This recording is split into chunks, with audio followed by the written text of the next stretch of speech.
Hello everyone and welcome to Semi Homesteading with Abby. Thank you all so much for tuning in to today's video. Today we are doing another bread challenge. So a little bit ago I made focaccia bread because there's this challenge on Instagram called Make Bread 365. I will link the account that kind of created the challenge down below. Basically the point of it is to make a new bread and challenge yourself to make a new type of bread every month as part of a little homesteading challenge. This is perfect timing for me because I really haven't made any other breads besides like sandwich bread and sourdough bread. Now I've added focaccia to that list, which is so good. And today we are adding homemade tortillas. Now my husband has tried multiple times to make homemade tortillas in the past and they tasted good, but the problem was they were always too thick. And in hindsight, after reading a lot of other recipes from the one he used, I think the problem really boils down to him not letting the dough rest long enough. When you're kneading the dough and forming it into these balls and stuff, it's very tense. And I'm pretty sure he tried to use the tortilla press right after he kneaded the dough. And so my theory is it's too tense and it doesn't want to flatten out into a flat enough tortilla for how we like it. So I'm hoping today I can knead it, divide it, and then get it thin enough by letting it rest for a decent amount of time before I actually use the tortilla press. So that is me theorizing what will work. I'm hoping that this actually does work. Let's get into the video and start making the dough.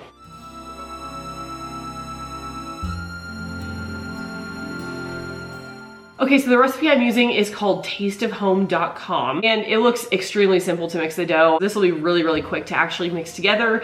The trick is going to be in the pressing and the kneading of the dough and all of that. So all you need is 2 cups of flour, half a teaspoon of salt, 3/4 a cup of water, and 3 tablespoons of olive oil. Let's get the ingredients. Also, I'm now officially in the 3rd trimester, so pretty exciting. Okay, I think this bowl is gonna be big enough. We're gonna start by combining the flour and the salt, and then you just kind of mix in the wet ingredients, so just the oil and water. Again, should be very simple. So 3 cups of flour. All you need is 2 cups of flour. Oh, already made a mistake. It's 2 cups of flour, so I'm just gonna remove one of those and put it back in my container. Now I'll set the flour to the side because we're gonna need to flour our surface. Half a teaspoon of salt. Then we mix in our 3/4 cup of water. 3 tablespoons of olive oil. Oops, that was a hefty tablespoon there. Oh, another one. Oh well. I'll do this one a little light. Okay, so we have all of our ingredients in this bowl and I'm just gonna take like a rubber spatula and start mixing this together.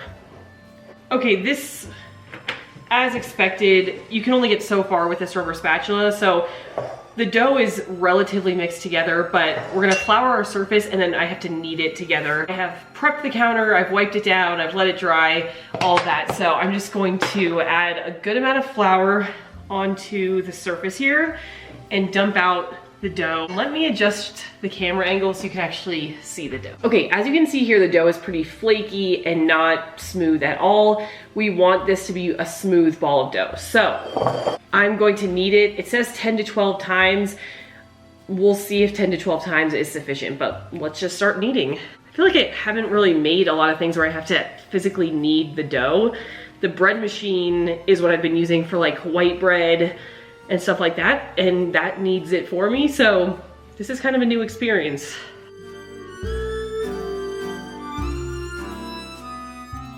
Okay, it's definitely looking smoother. I don't know if I would call it completely smooth. It says you can add a little flour or water as needed to make it smooth. I might need to add just a tiny bit more water. I don't really know how to add it once it's into a ball like this, but let's try.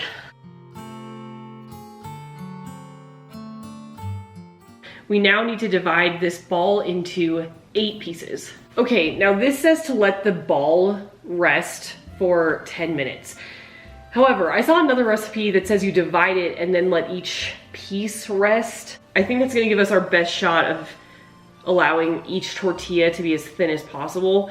So I'm just gonna divide this in half, and then divide each of these in half.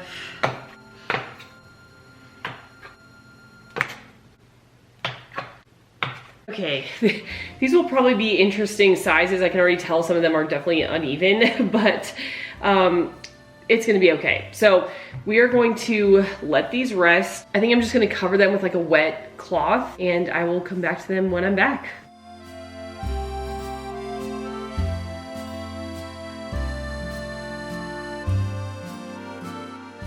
I'm gonna move the rest of these to the side and let them rest a little bit longer. But I do wanna test one that's only been resting for about 10 minutes. So let me flour my surface, flour the tortilla, and I'll start rolling this out. Okay, it seems to be pretty thin, but the other thing I have, which is interesting, is this tortilla press. So I'm gonna try this as well. I did an initial rollout, but I think it can get even thinner. So I have this parchment paper. I'm gonna put the tortilla on, add some more on top, and let's try to press this tortilla.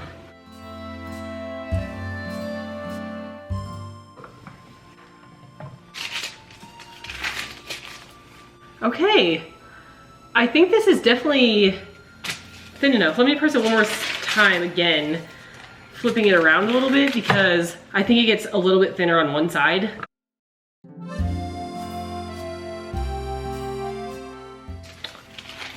Okay, that is pretty, you probably can't see, but that's pretty darn thin. So I think what I've proven is that the 10 minutes does work, like just letting it rest for 10 minutes. So I'm actually gonna roll them out and press them all right now. What an exciting development, it's working. I'm gonna separate them with these parchment paper rounds and then just put them in a Ziploc bag so they don't dry out before I cook them.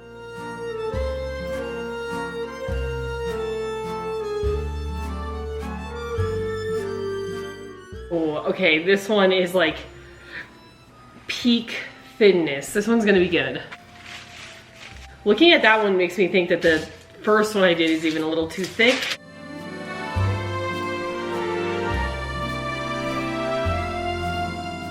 This is quite exciting. I don't feel like the dough is too tense at all, so I'm pleasantly surprised. Some of these are gonna be very oddly shaped, but you know, they'll be unique. Like this one. Not quite a circle, but that's okay.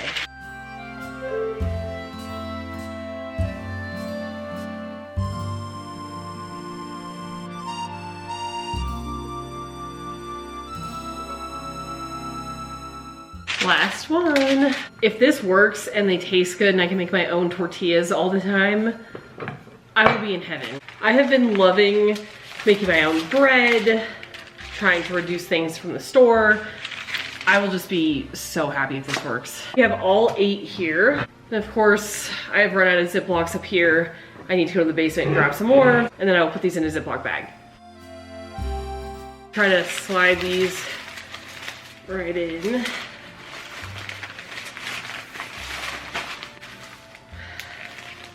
Okay, I'm gonna put these in the fridge and then come back and cook them all up.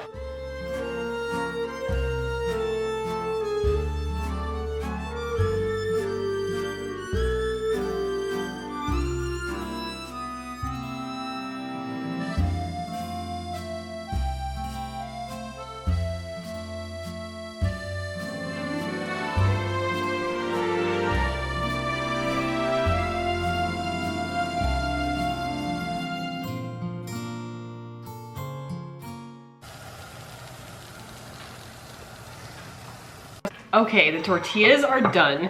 Now I'm gonna fry up the rest tomorrow for dinner, and I wanna serve them fresh right off the pan, so I will fry up the remaining 6 tomorrow. But I did make 2, so I can try them and review them. Now they look really, really good. They look like solid tortillas. But here's my concern. Well, I'm gonna taste them, so we'll see how that goes. But all the tortillas that are store-bought roll up really nicely and they don't tear or anything. These already, you can tell, kind of break instead of like, well, this one's rolling okay, but it becomes really, really flaky and then kind of breaks. Let me try to show you a better angle.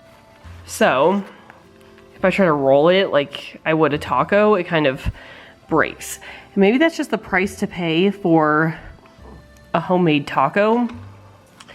See here, it gets a little bit flaky. So maybe that's just standard because there's no like preservatives or things to make it softer in there. But I did hear that you could add lard possibly to some tortillas to make them a little bit of a better roll. So that is the downside so far, but let's give it a little taste test. Okay, that's pretty good. I don't think tortillas in general have like a ton of flavor, so pretty standard. Definitely like a slight bit drier than I'm used to, but overall really good taste. Like I'm definitely gonna like this in tacos. Kind of wish it just didn't flake quite as much or crack. Overall review, I would make these again. I think they're good, but I think there's a little tweaking that could happen to make them even better. I don't think we're completely there with like the perfect tortilla recipe, but they're really nice and thin like I was wanting. They're gonna be good in tacos, like they're gonna taste good. So I think there's something a little bit that I could tweak with the texture maybe, but I think for a first attempt, pretty good. That is all for today's video. Thank you all so much for watching and tuning in. Make sure you like and subscribe. Subscribing really supports me, and I am very excited to have you here and part of the channel. Comment below any of your tortilla making tips, because if anyone has like the best tortilla recipe out there, I definitely want to hear it. Thank you all so much for watching, and I will see you next week for another video. Bye everyone.